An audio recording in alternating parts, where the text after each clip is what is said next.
ఒక 50 లక్షలు ఖర్చు పెట్టి ఒక ఇంటి దగ్గర ఒక స్థలం దగ్గర ఎక్కడో కొని నానా బాధలు పడి ఇక్కడైతేనే మనకి చీప్గా వస్తుందని చెప్పి మనం కొంటాం.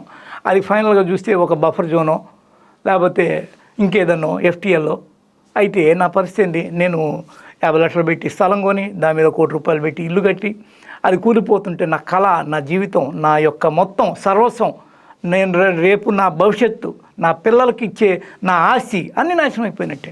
అయితే ఇప్పటి వరకు ఈ 1 ఇయర్లో హైడ్రా చేసిన రికవరీ చేసిన ఇలాంటివి చూస్తే 23 ప్రాంతాల్లో 111 ఎకరాలు 220 అక్రమ నిర్మాణాలను కూల్చేసింది.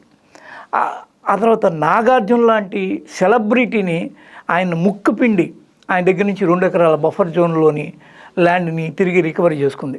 ఇవన్నీ ఒక రకంగా చెప్పాలంటే హైడ్రా సాధించిన విజయాలే. కానీ హైడ్రా యొక్క ప్రధానమైన ఆరోపణ లేకపోతే ప్రధానమైన ఇబ్బంది ఏంటంటే సామాన్యుడు ఇప్పుడు ఎవడో ఎక్కడి నుంచో వస్తాడు, హైదరాబాద్ అనే దానిలో మనకంటూ ఒక ఇల్లు ఉండాలి, అది కూడా నేల మీద ఉండాలి అని చెప్పి దూరాభారం అయినా సరే, సిటీకి 20 కిలోమీటర్ల డిస్టెన్స్ ఉన్నా సరే వాడు పోయి అక్కడ స్థలం అది పనిగా అధికారికంగా రిజిస్ట్రేషన్ చేసుకొని వీడి దగ్గర నుంచి కూడా గవర్నమెంట్ వసూలు చేసి ఉంటుంది.